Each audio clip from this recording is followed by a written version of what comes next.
Wir wir wollen einfach ein bisschen eintauchen in das Thema Tempels, Temple Nights und, wir haben gemeinsam schon seit 2 Jahren jetzt, regelmäßig Temple Nights moderiert und Ruben, du hast auch schon länger ich weiß nicht, wie lange du schon Teil vom Wildorf-Team bist zum Beispiel. Das kannst du mir ja gerne nachher noch mal genau erzählen. Einfach diese Räume schon länger bespielt, wo's ja, wo Tempelerfahrungen möglich sind und wo du Menschen einlädst in diese Form von Erfahrung. Und ich will gar noch nicht so viel mehr darüber, sagen, weil ich habe voll Lust, eigentlich von dir ein bisschen so das Narrativ zu hören. Wie geht es dir damit oder was ist so ja, was ist für dich ein Tempel? Hm Wann wird für dich ein Erfahrungsraum ein Tempel und w wa was ist es so? What is it? Mhm. Schön bist du Ja, hier. danke. Mhm. Ähm, ja, es waren schon viele Fragen. Ähm, Das mit dem Tempel, ja, ich sage manchmal, ein Tempel ist ja da der Ort, wo Gott wohnt. Und bei uns wohnt Gott ja in der Brust, im Herz, so gesehen. Es ist so eine bildliche Metapher. Und deswegen ist ein Tempel für mich ein Ort, wo es um unseren Körper geht. Und ja, im Sinne um den Körper geht, dass wir wirklich auf den Körper hören und bewusst, authentisch uns zeigen mit dem, was unser Körper will oder eben nicht will. Und ja, so das Tempel-Setting ist schon noch ein bisschen weiter, aber es ist eigentlich so der Grundsatz, so ein Ort, wo wir uns so Körper, mit unserem Körper begegnen, wie es der Körper eben will. Und so ein Tempelabend für mich ist dann noch weiter gestrickt, indem dass man äh, eben einen Raum schafft, wo das passieren kann, wo sich Menschen körperlich begegnen können und einen Rahmen schafft, wo sie eben authentisch und bewusst sich begegnen. Und da gehört einfach auch die Vorbereitung des Raumes dazu, also der Raum selber auch als Tempel, also physikalischer Raum, aber auch wie soll ich sagen, der energetische Raum, also das Vorbereiten, das Anziehen, wie ziehen sich die Leute an, dass das so ein bisschen was Heiliges hat, so schön anziehen und ja, vielleicht räuchern beim Eingang. Einfach so, ja, dass das wie klar ist auf verschiedenen Ebenen. Wir betreten jetzt einen neuen Raum. Und dass es einen Altar gibt, Kerzen gibt und Blumen gibt. Und ja, dass das irgendwie schön gestaltet ist. Das gehört zum Tempel dazu. Ja, und dass es ein Raum ist, der bewusst geöffnet wird und bewusst geschlossen wird. Das gehört auch dazu. So. Ich könnte ja sonst sagen, jeder Abend ist ein Tempel irgendwie, wenn man kuschelt, aber irgendwie ist es nicht das Gleiche. Es ist irgendwie dieses, wir eröffnen den Raum jetzt mit einer Absicht und wir schließen ihn auch wieder. Und das ist für mich so das, was ein Tempel ausmacht. Ja. Mhm. Mhm. Mhm. Hm. Was sind so deine wie wie bist du auf diese Erfahrungsräume gestoßen? Was sind so deine ersten Berührungspunkte mit diesen Erfahrungen und wie hat sich das so weiterentwickelt bis zu dem Punkt, wo du gemerkt hast: „Ah, jetzt möchte ich da gerne selber, ähm, ja, dafür stehen, dass diese Räume stattfinden?“ Mhm. Ähm, Ich glaube, das erste Mal, ich hatte eine Liebschaft sie war aus Spanien. Wir haben uns in Portugal kennengelernt, aber sie war aus Spanien. und, und hat mich da mitgenommen an einen Ort, wo es war so eine 3 oder 4 Tages Treffen von ein sexpositiver Raum. Und, und ich glaube, da drin habe ich das erste Mal festgestellt, hey, eigentlich die ganze Zeit, wo ich so 20 Jahre alt war oder 18 und am Saufen war, eigentlich hätte ich mir die ganze Zeit so einen Raum gewünscht. Also eigentlich die ganze Zeit, wo ich irgendwie im Ausgang war, in Bars, da hätte ich mir einen Raum gewünscht, wo wir uns einfach begegnen, körperlich begegnen, erotisch auch. Ähm, ja, diese Art von sich begegnen, die hat mich tief beeindruckt und ich habe einfach gemerkt, hey, in mir drin war schon immer ein Verlangen nach solchen Räumen da. Mhm. Und Mhm. ja, ähm, für mich ist immer wichtig, dass es bewusst ist. Also wenn ich war auch schon in so Partys vielleicht, wo Leute Drogen genommen haben und, und die finde ich nicht schön. Die irgendwie dass die Lust so übersteuert und die Menschen sind sich nicht so klar. Und ich mag lieber die Räume, wo die Leute klar sind. Ähm, ja, ich glaube für mich, ich bin auch drauf gekommen, weil ich hatte immer Fragezeichen, wie die ganze Sexualität funktioniert. Ich habe das nie ganz verstanden, diese, diese Gesten und theatralischen Einlagen, die die Menschen machen, um dann irgendwann irgendwie in der Kiste zu landen zusammen.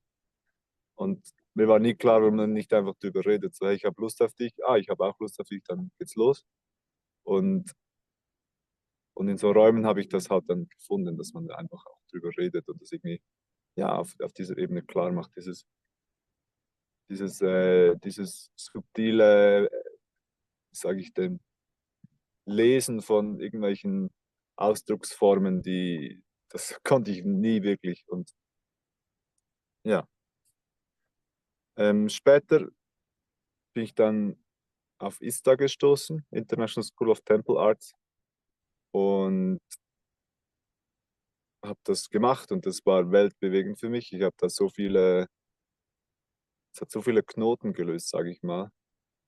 Das ist einfach auf so vielen Ebenen auch. Das war so ein wahnsinns transformativer Prozess, wo auch ganz viel Scham hat sich gelöst. Und ja, ich erinnere mich, ich war richtig im Freeze, so, wow, shit, jetzt geht es um ein Thema, was ganz schwierig ist. Und schlussendlich konnte ich da halt sehen, dass da irgendwie, ähm, ja, dass wenn man das schön hält, den Raum, dass man da in schwierige Themen eintauchen kann und dass sich nachher das auch entspannt. Also die Scham hat sich sehr entspannt seit da. Und bin viel offener geworden, irgendwie, Mhm. ja, das Kind beim Namen zu nennen. Irgendwie ja. Für mich ist es wie normal geworden, dass wir Menschen alle Sex wollen und dass man einfach auch einfach drüber reden kann. Was willst du, was will ich, was will ich nicht, was brauche ich? Und das habe ich da gelernt. Und das hat sehr viel verändert in meinem Leben. Ja. War das Schamthema war dann eigentlich das so einfach benennen, ich möchte gern Sex auf diese Art und Weise und ich bin ein Mensch, der Sex möchte, oder was war das Schamthema? Ähm, also ein Schamthema war irgendwie die Joni einer Frau zu betrachten. Und wir haben eine Übung gemacht, wo es darum ging. Und das war halt so, ähm, ich weiß nicht, ob ich das hier erzählen soll, wie das genau funktioniert hat, weil sonst ist ja die Spannung raus. Jedenfalls, ja, ging um das Betrachten der Joni ja, wir haben das so gemacht, die Frau hat das irgendwie gesteuert und ja, es ging viel ums Fühlen, so, fühle ich den Kontakt und will ich dir wirklich meine Joni zeigen Und erst wenn das wirklich alles gestummen hat, hat sich das dann ergeben. Aber für mich der Charme war, überhaupt dahin zu schauen. Das war so mein großer Charmepunkt. Mhm. Ja. Danke fürs Und Erzählen.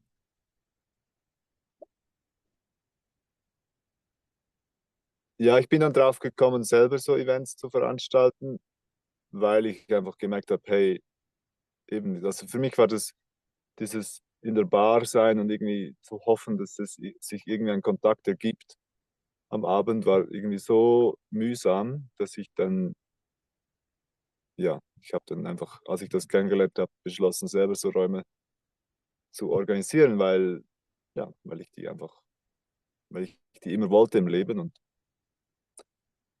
ich wollte die einfach auch anbieten, dass andere Leute, die das auch suchen, dass die da auch kommen können. Mhm.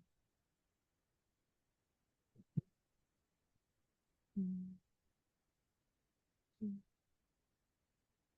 Wann ist so für dich ein Tempel gelungen und wann nicht? Also kannst du so ich weiß nicht, an eine Tempelerfahrung denken, die du entweder moderiert hast oder an der du selber dabei warst, wo du so wie gemerkt hast, boah, da hat es richtig geklappt mit dem Setting, mit dem Erfahrungsraum, mit dem so, was ist die Intention und was hat dann wirklich, ja, wie ist diese Intention gelandet in dem Raum? Ja, so ein Tempel, wo du wie so gemerkt hast, boah, da hat so richtig geklappt und aus deiner Sicht vielleicht, wieso hat es geklappt oder Ja, mh, was hast du da erfahren? ja, also die Frage ist ein bisschen fies auch, weil ich finde, ein Tempel funktioniert immer, weil ja, also eine Regel vom Tempel ist irgendwie so, du bekommst, was für dich ansteht und nicht, was du dir wünschst. Hm, Und also es ist wie, du bekommst die Medizin, die der Tempel dir gibt.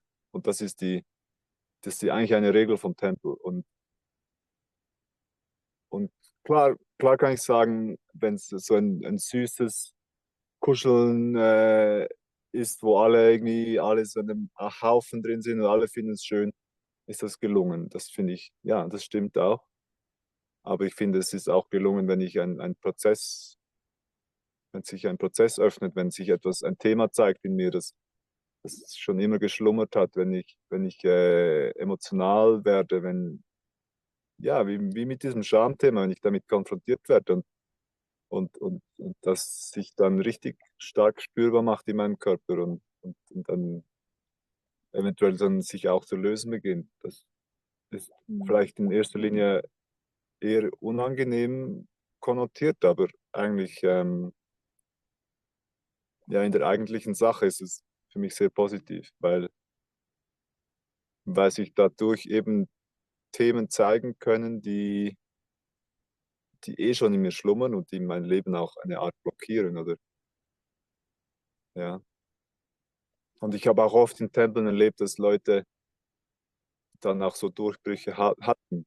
So die hatten irgendwie Scheu oder irgendwie ein Selbstwertthema oder so und dann haben sie durch die anderen erfahren, dass sie sie ganz anders wahrnehmen und dann konnten sie wie sich selber neu erkennen und hat dann wie so einen Durchbruch gegeben und sowas ist für mich auch immer ein super Erfolg, wenn jemand so wie ein Aha-Erlebnis mal hat oder einen Entwicklungsschritt macht oder beginnt oder ja.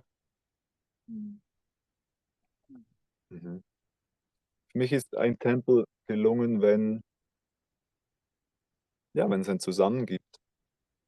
Das reicht eigentlich, wenn irgendwie wenn ein Gruppenkörper entsteht, der wie zusammen zu fließen beginnt. So, hm, ja, das würde ich, ja, das beginnt, das ist relativ schnell, dass es soweit ist, dass das irgendwie beginnt. So.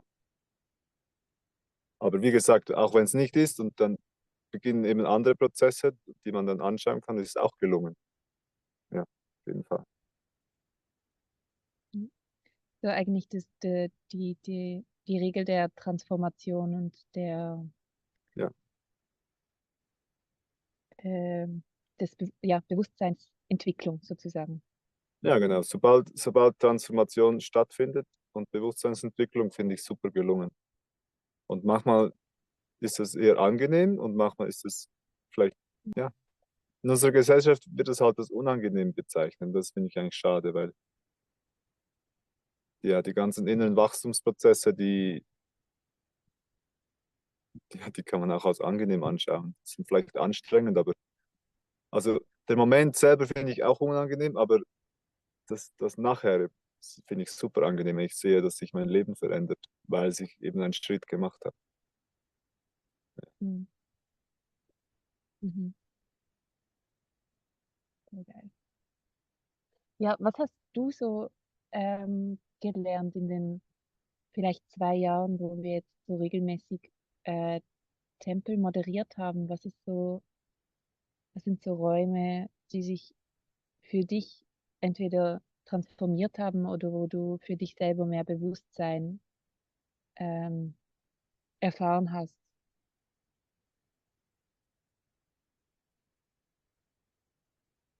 Also ich persönlich habe das sicher ziemlich das ganze letzte Jahr ging es um Themen im Frühkindesalter. Mhm. Und, und da konnte ich viel irgendwie auflösen. Also da konnte ich viel lernen. Ähm, also so ein Alter von 6 Monate zum Beispiel. Da habe ich viele Prozesse drin gemacht und gerade in den Tempeln ist das irgendwie, sind die Themen hochgekommen. Ähm, ja. Es ist ja auch irgendwie nicht verwunderlich, weil ähm, also zum Beispiel meine Mama hat mir gesagt, meine Mutter hat mir gesagt, dass sie zu wenig Milch hatte in der Brust und deswegen war das Stillen für mich schwierig und da habe ich halt wenig Nahrung bekommen in dem kleinen Kindalter und das hat dazu geführt, dass jetzt in meinem Erwachsenenleben, dass irgendwie die Brust der Frau eine spezielle Verbindung hat, aber die ist ja nicht logisch greifbar, weil das ist so eine Kleinkindesverbindung und in den Tempeln bin ich halt dem Thema immer wieder begegnet, dass da die Lust ist irgendwie für die Brust, aber es war irgendwie nicht so eine sexuelle Lust, sondern eine andere und das irgendwie diese ganzen Fragen dazu, ja, die haben dazu geführt, dass ich dann wie meine Kleinkindesthemen aufarbeiten konnte und es haben sich viele Sachen gelöst. Und das hat sich auch ganz verändert jetzt. Das ist irgendwie nicht mehr das Gleiche. Ich spüre da schon eine Heilung auch in dem Ganzen. Mhm. Mhm. Ja, vielleicht wollen wir da noch eintauchen in ich kenne dich ja in deinen Kink-Erfahrungsräumen, die du für dich kreierst oder die du so einlädst. Und da hat ja auch sehr oft, oder ich finde es mega spannend, wie du so diese erotischen Fantasien, wie so kreierst für dich und dann aber immer mit dem Bewusstsein von, was suche ich da eigentlich oder was will da passieren.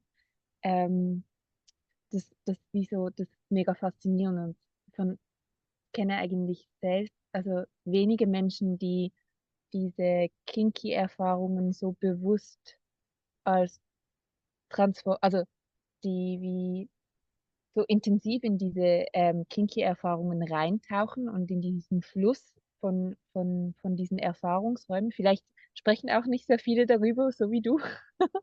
Mhm. Und, und dann die emotionalen Anteile darin so zu integrieren. Und das finde ich mega spannend. Das ist eigentlich so eine Leadership-Medizin, die du immer auch wieder reinbringst. So erstens mal so ich spreche mal über etwas, das eigentlich total schambehaftet ist, über das niemand sonst spricht.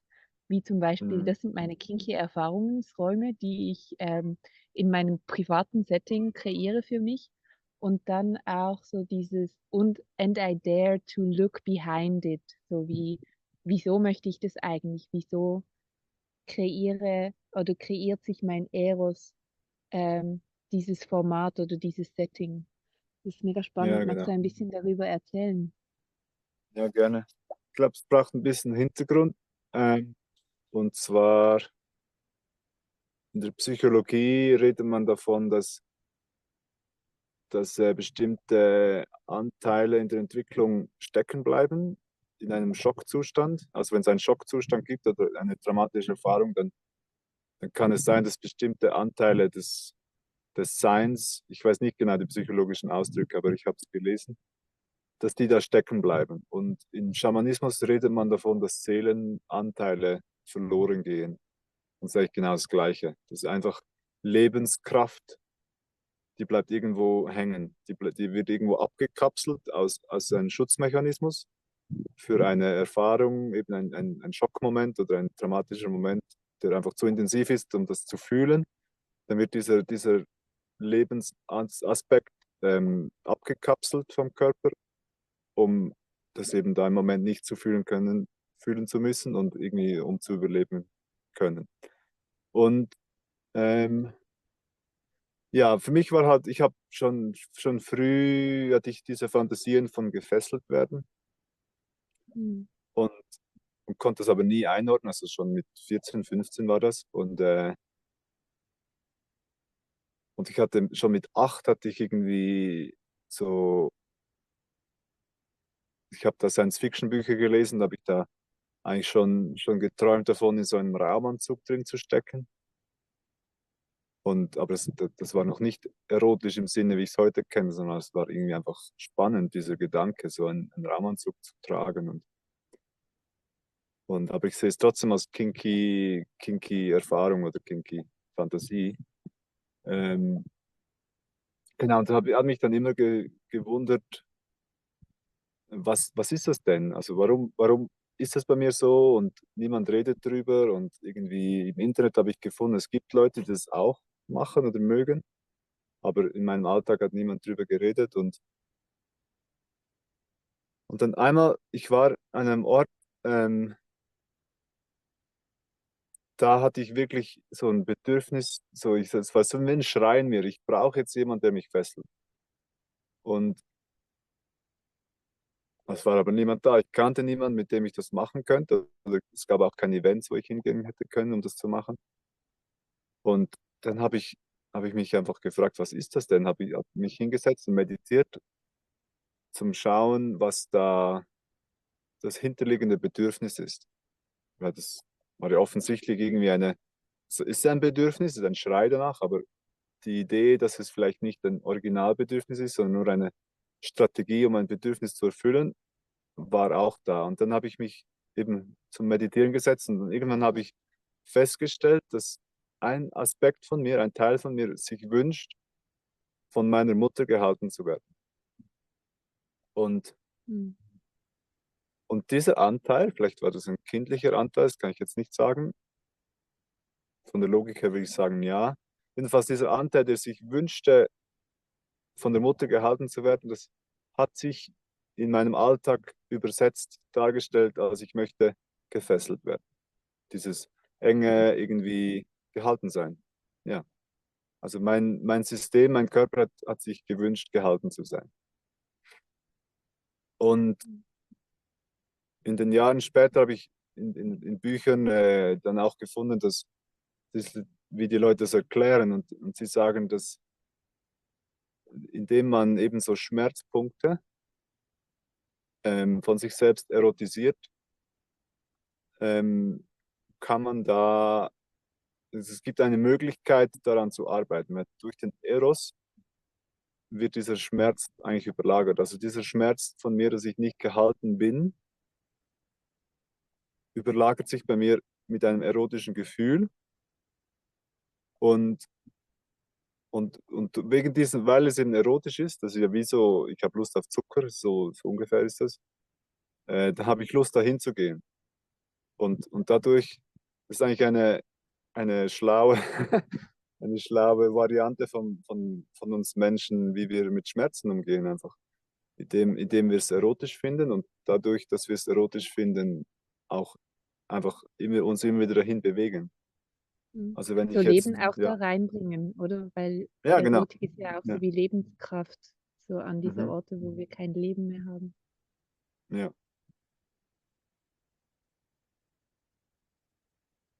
Ja, und für mich halt hat geholfen, dass ich habe halt so, ich habe das gelernt, ich hab mal einen Schamanismuskurs gemacht und da haben wir diese Seelenrückholung gelernt, wir haben mit Trommelreisen das gemacht, haben wir uns irgendwo also haben getrommelt, bis wir in Trance waren und dann sind wir in diesem Trance-Zustand dahin gereist, um einen Seelenanteil zu finden. Und weil ich diese Arbeit von da kannte, konnte ich das eben dann auch im Eros umsetzen. Nämlich, ja, wenn beim Sex, da geht ja ganz viel Energie durch.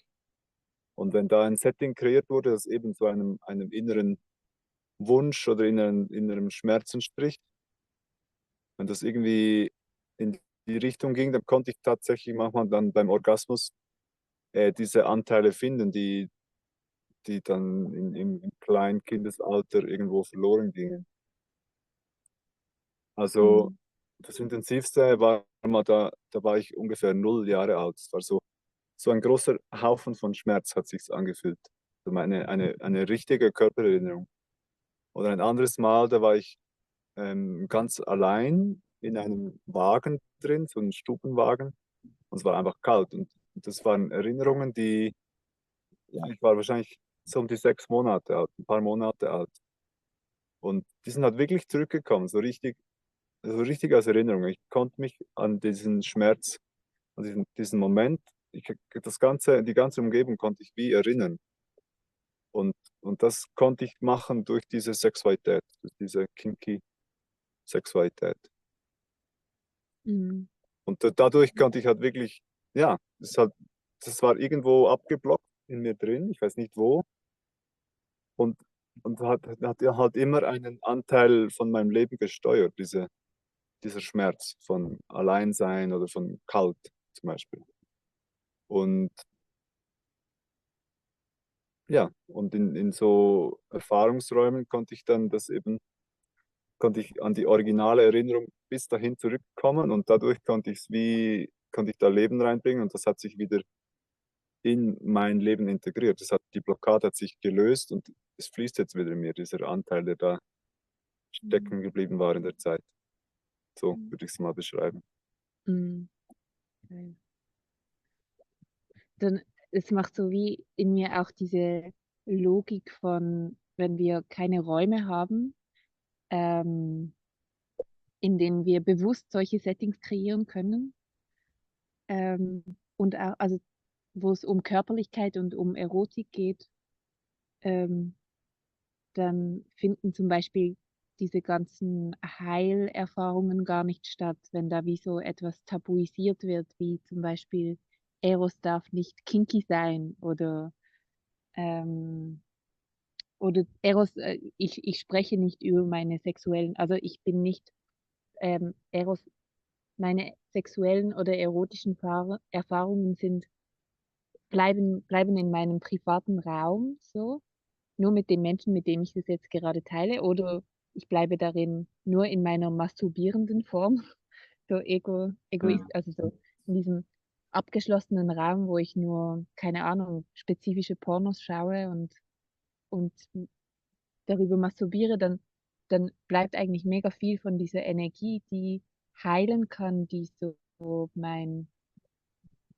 frühkindlichen Entwicklungstraumen theoretisch lösen könnte, dann bleibt das alles so in einem ganz, in so, keine Ahnung, so ganz niederschwellig, so in einer niedrigen Flamme, so brodelt das dann so Mhm. ein bisschen und kann gar nicht so die ganze Form, die ganze Qualität und die ganze Medizin entfalten. Und umso mehr wir, also so, das ist jetzt auch gerade das, was so bei mir gekommen ist, wenn ich das von dir höre, dann merke ich so, wie wichtig das eigentlich diese Räume sind, wo wir eine Kultur schaffen, die die Erotik und Körperlichkeit ins Zentrum stellt und wo wir da lernen, dass es eventuell sicher sein kann und ähm, ja, wo wir so Benefits daraus kriegen oder wo es so in, ja, in unsere Erfahrung hineinsickert, wo wir so merken, ja, das könnt ihr eigentlich machen. Hm. So Also gemeinsam, ich wir können es finde, gemeinsam Erotik erfahren ja, in einem geteilten Raum. So, ja. go for it. Ich finde, es sind wie zwei Schritte. Also das eine ist, ich habe jetzt dich gehört sagen, wenn es tabuisiert ist und gar nicht betrachtet wird, dann natürlich, dann kommt auch nichts in Bewegung. Und also wenn man nicht drüber redet und irgendwie sich einfach, wenn man es einfach nur wegdrückt und sagt, nein, nicht, das darf nicht sein und Mhm. ähm, ja, dann ist es sicher blockiert. Ich finde aber jedoch, auch wenn man masturbiert dazu, gibt es schon eine bestimmte Bewegung, weil dann irgendwie Mhm. lässt man in sich selber schon zu, dass das erotisch ist und lässt den Eros zu und ja, es fließt dann schon.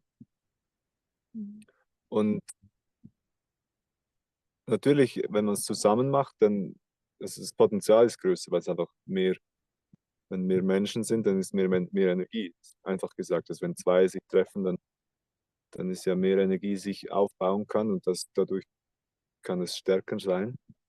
Und es ist auch nochmal eine Schicht von Scham, ähm, ja, die da weniger wird. Also wenn ich mich traue, mich mit all meinen inneren Sachen zu zeigen, die mich bewegen, das gibt viel mehr Verbindung und ja, entsprechend, wenn man sich das traut, dann baut sich auch der Scham ab.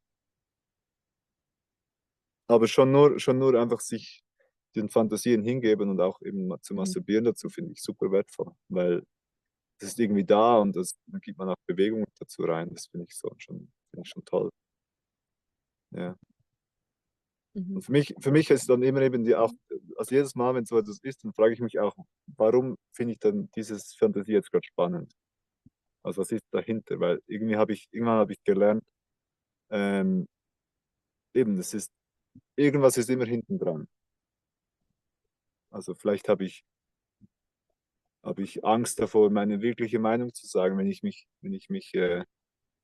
in submissiven Fantasien bin, habe ich Angst davor, meine Meinung zu sagen.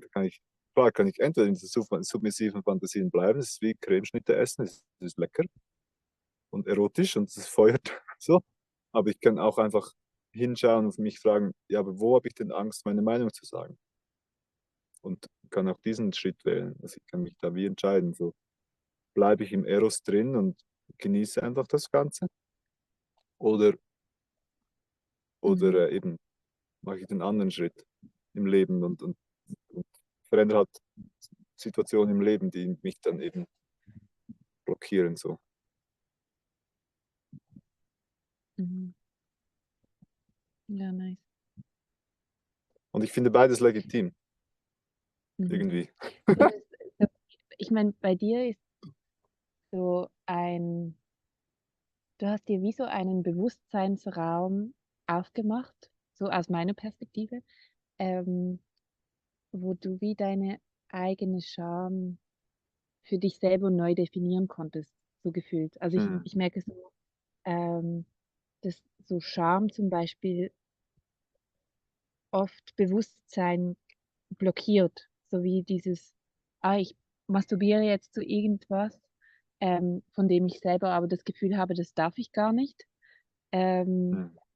ist sehr weit weg davon, überhaupt zu hinterfragen, was passiert denn da? Also so, wie da ist schon, weil irgendwie Scham da ist da eine Art von Verkrampfung, die Bewusstsein gar nicht zulässt. So. Und Hm. umso mehr also ich habe oft gelernt, dass Scham am einfachsten abgebaut werden kann, wenn wir in einer Begegnung mit anderen Menschen darüber sprechen und etwas plötzlich normalisiert ist. So wie, ich spreche jetzt darüber, dass ich diese und diese Fantasie habe und dann jemand anderes kommt und sagt, hey, das habe ich auch und ähm, finde ich gar nicht so schlimm. So und dann merke ich so, Ja, finde ich das, wieso finde ich das eigentlich schlimm? Und dann kommt dann baut sich diese Scham ab und ich bin nicht mehr getrennt. Also ich bin nicht mehr so, ich muss das für mich selber machen und ich mache das jetzt und dann finde ich mich aber danach irgendwie dennoch voll creepy. So. Ähm, mhm. zu dem Moment hin, wo wir alle merken, aha, so hast du es. Also so in diesem da gibt es einfach ganz viel Potenzial darüber, dass all diese Räume, wo wir uns abtrennen voneinander, wie so, ich habe Sex auf meine Art und ich zeige das jetzt nicht in einem Gruppenraum, wie ich jetzt so sexuell bin oder erotisch bin, weil ich entweder also abgewertet werden könnte oder weil ich mich selber abwerte. Ähm, und darum gehe ich gar nicht erst in einen Gruppenraum rein. Und da gibt es einfach mega viel Potenzial in diesen Gruppenräumen, diese Scham zu heilen, weil wir dann Mhm. irgendwann erkennen, aha, wir sind alle eben sexuelle Wesen auf unsere eigene Art und, also ja, vielleicht auch asexuell. Wir sind alle auf irgendeine Art sexuell und vielleicht auf eine andere Art asexuell. Oder es ist okay, dass ich so bin, wie ich bin, weil andere sind auch so, wie sie sind, so, sozusagen. Und, ähm, und da gibt es ganz viele Räume, die wir bespielen können, wenn wir sie einfach so in Kontakt bringen und in eine Normalisierung bringen. So. Ja, Genau, und da im Gegensatz dazu merke ich so, du hast viel von dieser Arbeit einfach für dich selber machen können, so ja. in deinem eigenen Raum, so dir selber die Erlaubnis Es- geben, dass das in Ordnung Ja, es ist. stimmt zum Teil, dass ich das selber gemacht habe. Also ich habe wie soll ich sagen, also die Scham ist ja eigentlich eine Angst. Und zwar so wie soll ich sagen, eine Urangst. Also wenn ich mir vorstelle, dass die Urvölker so in einer Gruppe gelebt haben und da war das Zusammensein überlebenswichtig, dann war die Mhm. Scham eigentlich die Funktion festzustellen, ich bin anders als die anderen. Und, und dieses Anderssein könnte dazu führen, dass ich ausgeschlossen werde von der Gruppe. Das ist eigentlich eine Überlebensangst, die Mhm. Scham.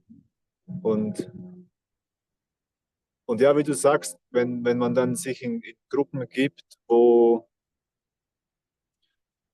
andere auch so sind, dann entspannt sich das System, weil es eben feststellt, ich bin nicht allein, sondern es gibt ja auch andere Menschen, die machen das. Und für mich, ich glaube, der größte Durchbruch war, als ich ungefähr 30 Jahre alt war, als ich mich das Mhm. erste Mal getraut habe, an so ein Treffen zu gehen, wo sich halt Menschen über ihre Sexualität ausgetauscht haben. Also speziell über ihre kinky Sexualität. Und ja, bin halt dahin mit super viel Angst und so und hab Angst gehabt, dass mich jemand erkennt, wenn ich da irgendwie reingehe. Das ist auch so ein komischer. Aber es war halt in einer Bar in Zürich und also ich war auch mal in Basel an einem Ort aber ja, diese Bar in Zürich, das war halt irgendwie so eine Gruppe von Menschen, die hat ein Bier getrunken und einfach haben geredet und ja, sie haben über Sex geredet in der Bar, aber es hat irgendwie eben, das hat die Scham, hat es riesig groß gemacht, so, oh shit, jetzt passiert etwas, aber schlussendlich, die Entspannung war dann einfach, hey, das sind ganz normale Leute, sehen alle so komisch aus wie ich auch. Und also ganz normale Leute, die einfach dann über Sex reden. Und dann, ja, hat man sich da bei einem Bier oder bei einem irgendwas am Tisch getroffen und gefragt, ja, was ist denn so dein Dings? Wofür interessierst du dich? Und was ist so mein Thema? Und hat sich einfach ausgetauscht und dann, ja, aber es war halt ein spezieller, es war ein Stammtisch für eben so, wo man über kinky Sachen geredet hat und ja, das musste ich einfach zuerst finden und mich trauen, dahin zu gehen, dass es eben Leute gibt, die sich über diese spezielle Schamthemen austauschen. Aber eigentlich ist das die größte Heilung. Ja, wenn man irgendwo Scham hat, Mhm. andere Menschen zu finden, die diese Scham auch haben und oder ja, sich damit einfach zu zeigen, mindestens. Es muss man nicht mal sein, dass andere Leute die Scham auch haben. Mhm. Also wenn ich irgendwie mich irgendwo schäme, Mhm. ist das ja eine Angst, dass ich falsch bin.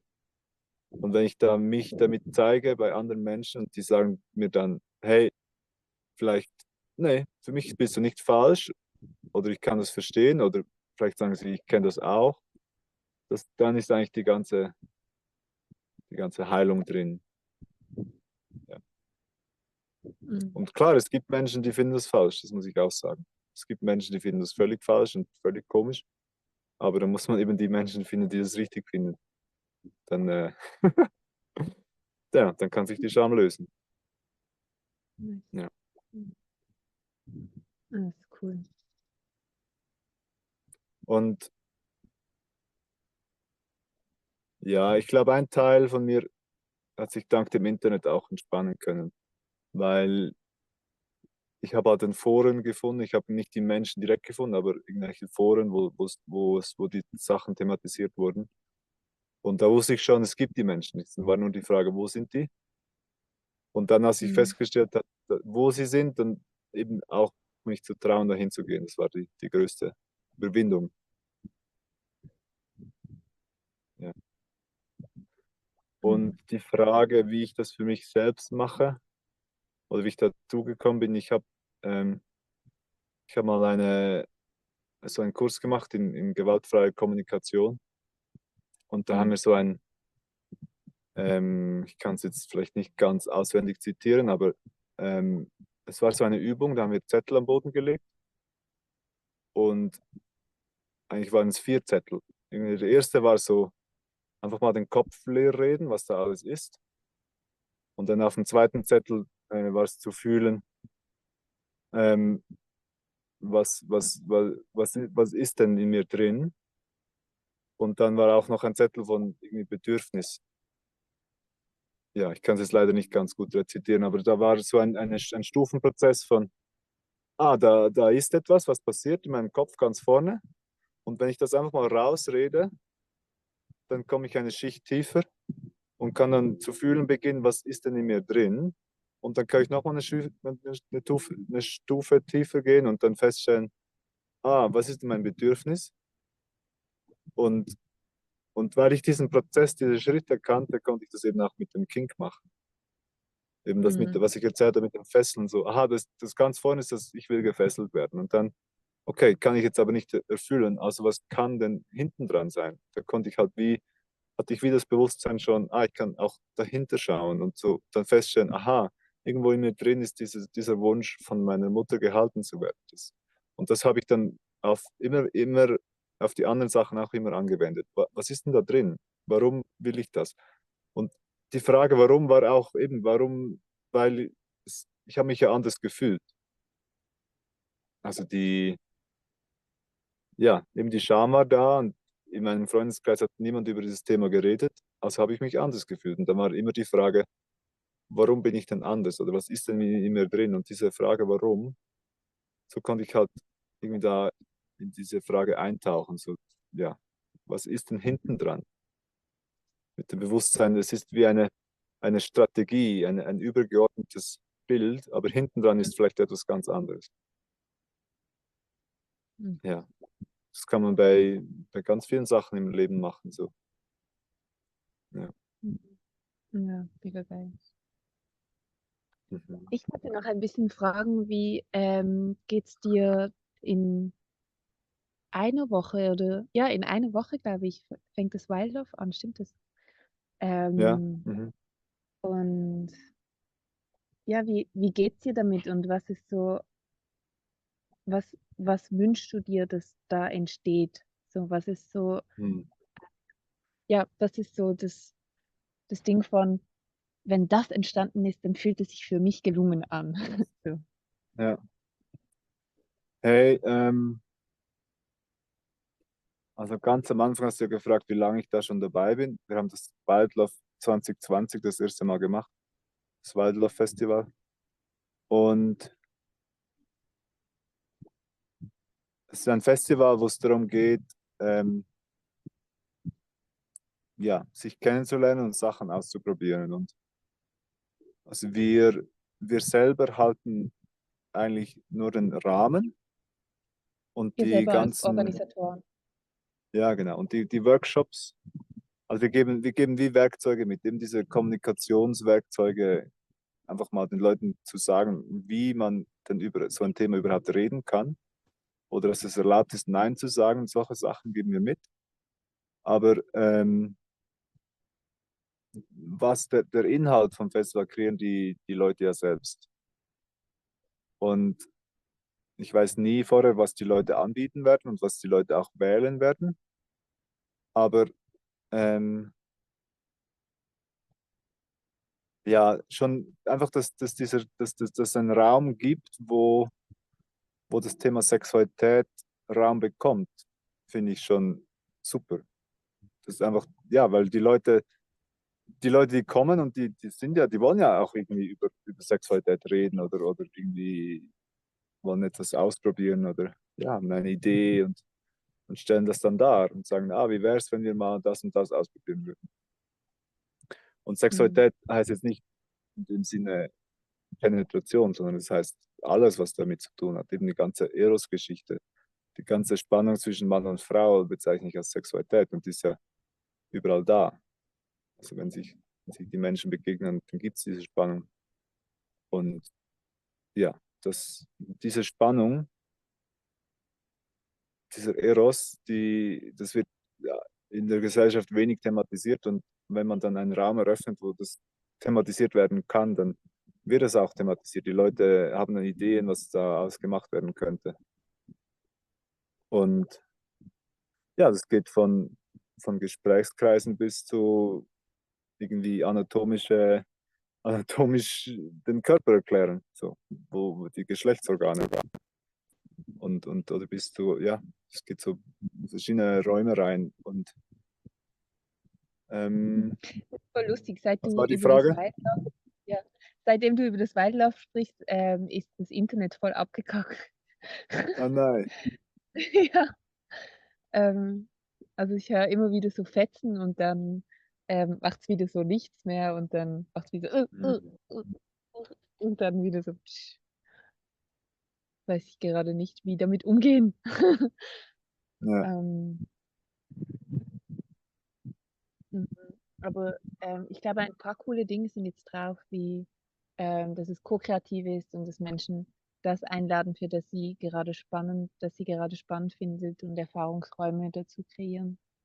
Mhm. Ähm, genau, die Frage war, ab wann ist es für dich gelungen? Also so, ähm, was ist so dein Bedürfnis? Ja, Ich würde sagen, ja. es ist ab dann gelungen, wo die Menschen da sind und wir gestartet haben. Also wenn die, ja, Mhm. dann ist es eigentlich schon gelungen, weil dann, ja, dann passiert es. Das passiert. Oder der ganze Austausch, die ganze Entwicklung, die passiert dann. Und dann ist es gelungen. Ähm, Ja, cool. ja, klar, wir navigieren das auch so, dass es sich gut anfühlt, dass der Rahmen sicher ist. Aber für mich ist eigentlich das Wichtigste, dass es überhaupt stattfindet. Mhm. Und wenn es stattfindet, ist es eigentlich schon gelungen. So. Ja. Als ich ganz am Anfang verschiedene Orte angerufen habe und gefragt habe, hey, wir möchten ein Festival machen, wo es auch um Nacktsein geht, haben schon ganz viele einfach Nein gesagt, das geht bei uns nicht. Und ja, schon nur einen Ort zu finden, wo das überhaupt möglich ist, dass man nackt ist. Ähm, und das eben das Thema einfach mal thematisiert. Das ja, finde ich schon, ist schon gelungen. Und ich bekomme auch immer wieder von Leuten, die sagen mir einfach Danke dafür, dass wir die Räume öffnen, sagen, das ist ganz wichtig. Und, ja, Mhm. ja, Schön. Ich glaube, das ist ein schöner Abschluss.